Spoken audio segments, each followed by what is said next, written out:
Votre invité à présent dans la grande interview en direct sur Boursorama, c'est Thibaut de Saint-Vincent, le président de Barnes. Bonjour. Bonjour.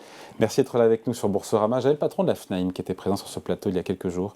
La semaine dernière, il m'expliquait en gros que les transactions et les prix en France s'étaient retournés dans l'ancien à l'automne dernier. Est-ce que dans l'immobilier haut de gamme, on observe ça aussi ? Alors on observe ça, mais dans une moindre mesure. L'immobilier haut de gamme, l'immobilier de prestige a été un peu la valeur refuge pendant toutes ces crises à répétition dont vous parliez. Donc, j'ai découvert un nouveau terme avec le terme de polycrise. Donc c'est vrai que c'est une réalité. Chaque crise qui se suit, finalement, met en avant à nouveau l'immobilier de prestige comme la valeur refuge. Donc on est un peu, nous, sur le marché de l'or quelque part, et donc on ne réagit pas comme l'immobilier en général. Même si on sent bien qu'on est arrivé à un sommet, notamment dans les grandes villes, ce qui est moins le cas sur le bord de mer, la montagne, où que ce soit dans le monde d'ailleurs. Donc au global, je ne dis pas que l'immobilier de luxe reste dans sa bulle dorée, mais en gros, il n'y a pas de... ça tient toujours. Alors, on dit à chaque fois que l'immobilier de luxe ne connaît pas la crise. On en est toujours là ou faut quand même nuancer ? Alors ça tient toujours, mais il faut nuancer. D'abord, les biens sans défaut, les biens de grande qualité ont toujours la cote, même si on voit une nette diminution des ventes flash chez nous, puisqu'on était à 90 ventes flash l'année dernière, et on est plutôt dans les 40-45 cette année. Donc on a 2 fois moins de ventes flash, donc il y a moins de précipitations. Il y en a encore. Mais on voit qu'il y en a moins. Il y a quand même ce phénomène, donc les gens sont plus sélectifs. Il y a ce phénomène des taux. Les taux sont repartis à la hausse. Mais ça les gêne, vos clients aisés pour cette remontée des taux, en fait, c'est moins un sujet. Nous, on a une grande nouveauté, c'est qu'on n'avait jamais dans notre métier de rétractation due à des refus de prêt. On avait, s'il faut trouver un taux, on dira qu'on avait 0,5% de rétractation, donc une vente qui ne se faisait pas sur 200 pour un refus de prêt. Là, maintenant, depuis justement le mois de septembre, on a à peu près 5% de rétractation, ce qui est quand même un taux important chez nous. C'est-à-dire que 5 ventes sur 100, la promesse de vente est signée et ça n'aboutit pas pour un refus de prêt. Alors, ça vous inquiète ou pas, ça ? Alors en fait, on n'est pas trop inquiet parce que c'est principalement lié au taux d'usure. Le taux d'usure, c'est donc le taux minimum, le taux maximum auquel les acheteurs peuvent emprunter. Et comme les taux montent, finalement, le taux d'usure était toujours un peu en retard. Donc, on a eu des clients vraiment qui n'ont aucun problème de revenus ou autre, qui se sont vus refuser des prêts. Et donc, on a comme ça des exemples d'un bien qui était à la vente à 5,5 millions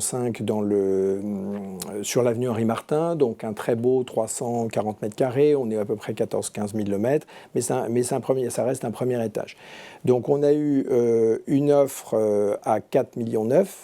Le vendeur, alors ce qui est intéressant, c'est que le vendeur a d'abord refusé, puis un mois plus tard, il est revenu nous dire, écoutez, finalement j'accepte. À ce moment-là, l'acheteur... C'est intéressant ça aussi d'ailleurs. Très intéressant, parce qu'on s'aperçoit qu'en ce moment, on a un peu la poursuite. En fait, on est à ce point de bascule où les vendeurs commencent à courir après les acheteurs. Donc il y a ça, c'est un point de bascule intéressant dont je vais vous reparler. Mais sur ce taux d'usure, donc on voit que l'acheteur, donc on le rappelle et on lui dit à 4,9, est-ce que vous êtes toujours là ? Il rappelle sa banque et sa banque lui dit, maintenant c'est maximum 4,7.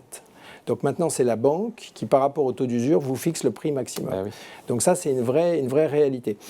Et on a un vendeur qui n'a pas encore baissé, etc. Donc on sent bien qu'on est quand même... Les vendeurs ont un peu perdu la main. Les vendeurs ont un peu perdu la main. Alors, je parle de Paris, Paris et les grandes villes. Donc, on trouve le même phénomène à Lyon, à Bordeaux. On a effectivement connu 7 ans de hausse. Rappelez-vous, les prix ont baissé à Paris et dans les grandes villes. Les prix parfois baissent. C'était le cas entre 2012 et 2015 avec l'arrivée de Hollande et son départ annoncé, qui ont fait que la reprise a été à partir de 2015. Et 2015-2022, hausse continue dans l'immobilier haut de gamme. Donc là, on sent qu'après 7 ans de hausse, on est probablement, je dirais qu'on n'est pas au début d'une baisse, mais on est probablement à un palier, voire, donc comme je vous le disais, une baisse sur certains biens, parce qu'il y a quand même aujourd'hui des inquiétudes. On le voit, vous en parliez à Davos et autres. Il y a à la fois un optimisme dans l'immobilier de prestige en tant que tel, mais il y a des inquiétudes sur le marché en général. Et alors cet optimisme dans le marché des biens immobiliers, nous on en reparle puisque chaque année on sort le Barnes Global Property Handbook, qui sort demain. Donc là on l'a en avant-première. Voilà, vous l'avez en avant-première. Et qu'est-ce qu'on y dit? En fait, on y fait l'étude des UHNWI, donc ces personnes fortunées qui possèdent 30 millions de dollars et plus. Alors, aujourd'hui, ce qu'on constate, c'est qu'il y a vraiment un esprit d'entreprise parmi ces personnes qui, après toutes ces crises, se sont remis avec cet esprit d'entreprise dans l'immobilier haut de gamme. Donc, on va investir dans un bien pour le louer en location saisonnière. On va y faire une très belle rénovation pour éventuellement le transformer en hôtel. On va acheter une propriété à la campagne et on va faire de la culture de produits bio. On va faire du vin très, très innovant. On va faire, j'ai même un client qui fait du wagyu, qui se met à faire de l'élevage alors qu'il ne venait pas du tout de ce milieu-là. Donc en fait, tout ça, c'est aussi l'effet crise sanitaire qui a un peu bouleversé la donne et l'intérêt des clients. Ouais, en même temps, vous n'avez jamais réalisé autant de ventes d'un montant supérieur à 10 millions d'euros qu'en 2022. Preuve qu'il y a toujours plus de riches qui sont plus riches. Oui, alors ce qui est intéressant, c'est de voir que parmi ces personnes fortunées, il y a 3300 milliardaires cette année. Il y en avait 3000 l'année dernière. Donc les milliardaires leur nombre a augmenté de 10%, alors que le nombre des personnes fortunées a baissé de 6%. Et ces 3300 personnes représentent 27,4% de la fortune globale des UHNWI. Donc on voit qu'effectivement, apparemment, les périodes de crise profitent aux personnes les plus fortunées. Bon, je reviens sur le marché français. Donc depuis 3 mois ou depuis le début de l'année, même si c'est un peu rapide, on se dit quoi sur les transactions et sur les prix? Alors, là aussi, on se dit deux marchés, principalement les grandes villes où on pense qu'on est arrivé à peut-être un sommet, et là il va y avoir peut-être une légère baisse sur ce créneau.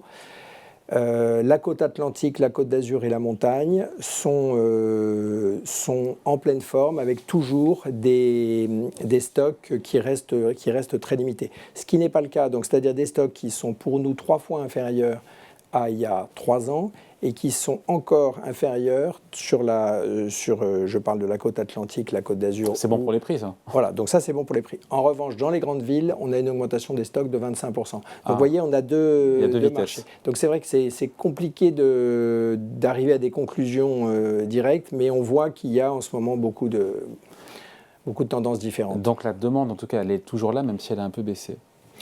Oui.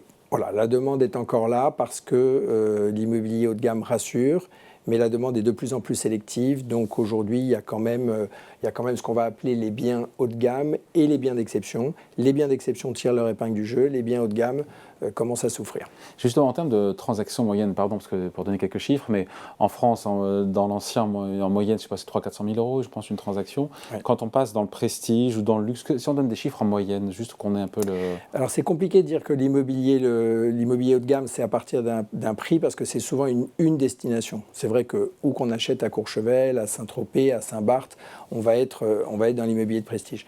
Maintenant, vous pouvez trouver des petites studettes, donc à partir, je dirais, ou des 2 pièces dans certaines destinations, à partir de 600 000 à 800 000 euros. Donc généralement, on dit qu'effectivement, le prix d'entrée dans le domaine de l'immobilier haut de gamme, c'est plutôt autour de 600 000 à 800 000 euros.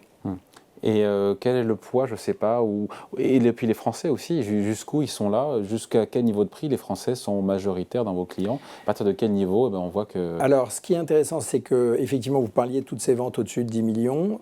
Étonnamment, cette année, on a eu pratiquement 50% de nos ventes au-dessus de 10 millions qui sont faites avec des Français. Donc des Français ayant réussi, des Français entrepreneurs ayant réussi dans les milieux de la tech, mais également dans d'autres domaines. Comme la gastronomie. Et ce qui est intéressant, c'est de voir qu'il n'y a pas de... Pardon, j'ai perdu le fil. Oui, voilà. Les Français reviennent en force, et puis également les fonds. Les fonds, donc on a fait 25% de nos ventes à des fonds. C'est-à-dire à des fonds? Des fonds d'investissement qui sont français, européens, parfois américains, parfois du Moyen-Orient, et qui vont investir en masse dans l'immobilier haut de gamme. Donc on a notamment un fonds européen qui a à peu près 120 millions à investir à Paris dans l'immobilier haut de gamme. Combien de transactions en tout chez Barnes sur une année? Alors, nous, on fait, au global, oui, au global. Alors en France, on est à peu près sur autour de 3200 transactions, et au global, à peu près 4500 transactions. Ouais. Et la majorité sont sur des biens entre combien et combien? Alors, on démarre à 800 000 euros. Donc, on va dire la transaction moyenne est à 1,7 million. Voilà, c'était mon sujet. Sur les destinations stars, je disais que le bassin d'Arcachon, alors on appelle ça maintenant l'Atlantique Riviera, au-delà du bassin d'Arcachon, bien sûr, Biarritz et compagnie, qui a plus que jamais la cote, encore une fois, avec Biarritz, j'ai vu, au prix de Paris. Alors, on sort chaque année le top. Alors, déjà, le top 50 des destinations les plus recherchées en termes de villes. Vous avez cette année Paris, qui quand même sort son épingle du jeu en tête, suivi de Miami, New York, et puis donc Austin et Dubaï. On parlera de Dubaï après. Et puis, vous me parlez du bord de mer. Donc, bord de mer, on a effectivement le bassin d'Arcachon, qui est une destination phare en France, où les prix ont dépassé parfois ceux de la Côte d'Azur. Ouais. Mais on a toute catégorie. Le grand gagnant est Saint-Barth, avec un prix d'entrée à Saint-Barth pour une maison avec vue mer au-delà de 5 millions d'euros. Et ce sont des Français ou des Américains qui achètent? Et ce sont principalement des Américains, puisqu'on a des New-Yorkais qui représentent 50% des propriétaires. Ils ont tous en commun, ces biens de prestige, notamment dans ces destinations Saint-Barth ou Courchevel ou ailleurs, d'être au bas mot à 20 000 euros du mètre carré. Voilà, le bien de prestige, en fait, il y a un prix qui s'est relativement lissé, qu'on soit à Miami, à New York, à Londres, à Genève, c'est entre 25 et 35 000 euros du mètre carré, pour le bien, vraiment le bien d'exception. Là. Voilà, et en France ? Et en France, on est dans ces prix-là si on a une belle vue sur la Seine, si on est sur le Champ de Mars, le parc Monceau ou dans les micro-marchés de Paris. Et on est dans ces prix-là aussi, évidemment, pour des maisons premier rang vue mer sur la Côte d'Azur. Bon, donc jusqu'ici tout va bien, encore une fois, pour l'immobilier de prestige, même s'il y a quelques signaux. Alors, je ne sais pas si le mot craquement est le bon terme, mais en tout cas qui ne sont pas à négliger. Voilà, il y a quelques signaux qui ne sont pas à négliger. Et juste un petit point sur toutes ces villes nouvelles qui prennent de l'essor. Dubaï. Comme Miami, comme Austin. Il a la suite dans les idées. Et Dubaï. Voilà, Dubaï, parce que Dubaï, je reviens de Dubaï et j'ai été impressionné. J'y étais allé il y a 10 ans et je n'avais pas été très impressionné parce que j'avais trouvé qu'effectivement, il n'y avait pas de ligne directrice. Mais là, aujourd'hui, une population très importante de jeunes, de 25-35 ans, essentiellement des expats, très actifs, tous dans des projets, et beaucoup de sociétés qui positionnent leur siège mondial, en tout cas en termes de développement. Et donc on sent qu'il y a un bel avenir pour Dubaï.